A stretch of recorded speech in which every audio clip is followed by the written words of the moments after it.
తాకట్లో ఉన్న మీ బంగారాన్ని విడిపించి ఆ రోజు ఆన్లైన్ రేటుకి కొంటాం. Sharma gold company.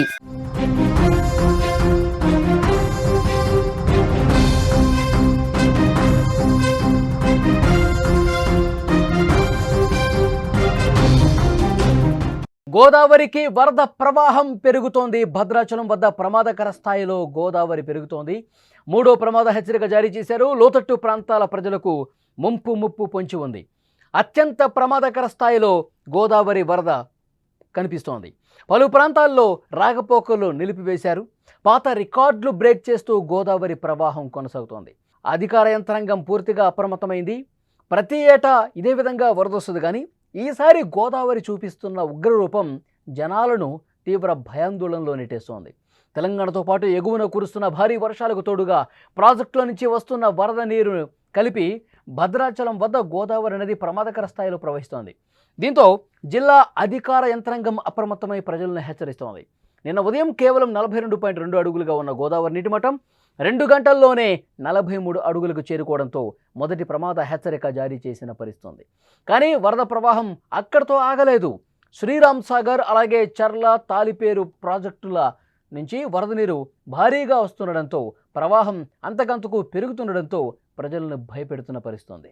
నిన్న రాత్రి 11 గంటల సమయానికి నీటి మట్టం 48.3 అడుగులు దాటి రెండవ ప్రమాద హెచ్చరికను జారీ చేయగా, ఈరోజు ఉదయం 7 గంటల సమయానికి నీటి మట్టం 50.6 అడుగులకు చేరుకోవడంతో మూడో ప్రమాద హెచ్చరిక కూడా జారీ చేశారు.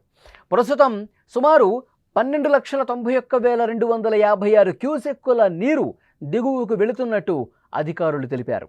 వరద ఉధృతి పెరిగే కొద్దీ భద్రాచలం పట్టణంతో పాటు పరిసర ప్రాంత ప్రజలకు కూడా ముప్పు పొంచి ఉంది. వరద కారణంగా పలు ప్రాంతాలకు రాకపోకలు నిలిచిపోయాయి. దుమ్ముగూడెం మండలంలోని తురుబాక వద్ద కలవర్టు మీదకి వరద నీరు రావడంతో భద్రాచలం నుంచి దుమ్ముగూడెంకి వెళ్లే దారి పూర్తిగా మూసిపోయింది. వాహనాల రాకపోకలు నిలిపివేశారు. ప్రయాణికులు ఇప్పుడు ఎటపాక నుంచి మారాయిగూడెం మీదుగా దుమ్ముగూడెంకి వెళ్లాల్సి వస్తోంది. అటు ఆంధ్రలోని నెల్లిపాకకు, కూనవరం, విఆర్పురం, చింతూరు మండలాలకు వెళ్లే మార్గాలు కూడా మూసుకుపోయాయి. ఆయా ప్రాంతాల ప్రజలు ఇబ్బంది పడుతూ ఉన్నారు.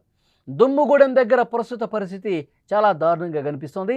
పర్ణశాల రామాలయం సమీపంలో ఉన్న సీతవాగు కూడా పొంగిపోయింది. ఈ వరద ధాటికి స్వామివారి నారచీరల ప్రాంతం, సీతమ్మ విగ్రహం, స్వామివారి సింహాసనం, నారచీరల ఆనవాళ్లు పూర్తిగా నీట మునిగిన పరిస్థితి. ఇరిగేషన్ శాఖ అధికారులు గోదావరి నీటి మట్టం పెరిగితే ఏ ప్రాంతాలు వరద ప్రమాదానికి గురవుతాయో వివరాలు వెల్లడించారు. 43 నుంచి 48 అడుగుల నీటి మట్టం స్థాయిలోనే భద్రాచలం పట్టణంలో పలు ప్రాంతాలు నీట మునిగినటువంటి పరిస్థితి ఉంది. అదే 48 నుంచి 53 అడుగుల నీటి మట్టం వద్ద చర్ల, దుమ్ముగూడెం మండలంలోని 13 గ్రామాలతో పాటు భద్రాచలం పట్టణంలో అధిక ప్రాంతాలు పూర్తిగా ప్రభావితమవుతాయి.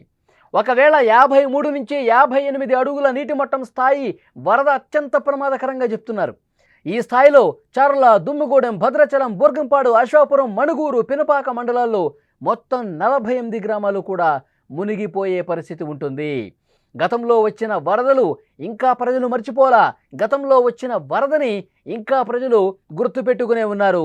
వాళ్ళ జ్ఞాపకాల నుంచి చెదిరిపోలేదు. 1986లో గోదావరిలో గరిష్ట వరద సంభవించినప్పుడు నీటి మట్టం 75.6 అడుగులకు చేరుకుని సుమారు 27.02 లక్షల క్యూసెక్కుల వరద దిగువకు ప్రవహించింది. ఆ తర్వాత 2022లో కూడా గోదావరి వరదలు పెను విధ్వంసమే సృష్టించాయి. ఆ సమయంలో నీటి మట్టం 71.30 అడుగులకు చేరుకోగా సుమారు 24.43 లక్షల క్యూసెక్కుల నీరు ప్రవహించింది. మళ్ళీ ఇప్పుడు వరద పెరుగుతోంది. ప్రజల్లో ఆందోళన ఎక్కువవుతోంది. పట్టణంతో పాటు దాని పరిసర ప్రాంతాలకు కూడా ముప్పు పొంచి ఉంది. ఇరిగేషన్ శాఖ అధికారులు గోదావరి నీటి మట్టం పెరిగే కొద్దీ ఏ ప్రాంతాలు వరద ప్రభావానికి గురవుతాయో కూడా చెప్తా ఉన్నారు. 43 నుంచి 48 అడుగుల నీటి మట్టం స్థాయిలో భద్రాచలం పట్టణంలో పలు లోతట్టు ప్రాంతాలు వరద ముంపుకు గురవుతాయి. 48 నుంచి 53 అడుగుల నీటి మట్టం స్థాయిలో చాలా ప్రాంతాలు కూడా మునిగిపోయే అవకాశం ఉంది. 53 నుంచి 58 అడుగులు చేరితే అది చాలా అంటే చాలా దారుణంగా పరిస్థితి ఉంటుంది.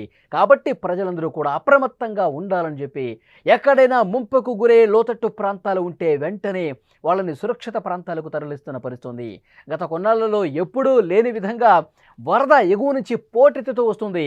ఇప్పుడు 43 అడుగులకు ఉంది. ఇది ఇంకా పెరిగే అవకాశం ఉంది. ఎగువ నుంచి వస్తున్నటువంటి ఆ వరద తెలంగాణలో కురుస్తున్నటువంటి భారీ వర్షాల కారణంగా ముంపు పెరిగే అవకాశం ఉంది. ముప్పు పొంచి ఉంది అని ఇరిగేషన్ శాఖ అధికారులు కూడా స్పష్టంగా సమాచారం అందిస్తున్నారు. ఎందుకంటే 2 గంటల్లోనే 1 అడుగు మేర పెరిగింది అంటే ప్రవాహం, దాన్ని బట్టి అర్థం చేసుకోవచ్చు ఎంత వేగంగా ఆ వరద ప్రవాహం వస్తుంది. గోదావరి ఉగ్రరూపం గతంలో ఎప్పుడూ లేనట్లుగా కనిపిస్తుంది. ప్రతి సంవత్సరం కూడా వర్షాకాలంలో వర్షాలు పడుతూ ఉంటే ఎగువ నుంచి వరద వస్తూ ఉంటుంది, నీటి మట్టం పెరుగుతూ ఉంటుంది. కానీ ఈసారి అలా లేదు, చాలా వేగంగా పెరుగుతోంది. ఒక మహోగ్ర రూపం దాలుస్తున్నట్టుగా గోదావరి ఉగ్రరూపం కనిపిస్తోంది. విజువల్స్లో మీరు చూస్తూ ఉన్నారు. గంటకి నీటి మట్టం పెరుగుతూ పూర్తిగా ఒకవైపు పర్ణశాల మునిగిపోయింది. భద్రాచలం దగ్గర చాలా ప్రాంతాలు కూడా అక్కడ ఉన్నటువంటి పరిస్థితి మీరు చూస్తున్నారు.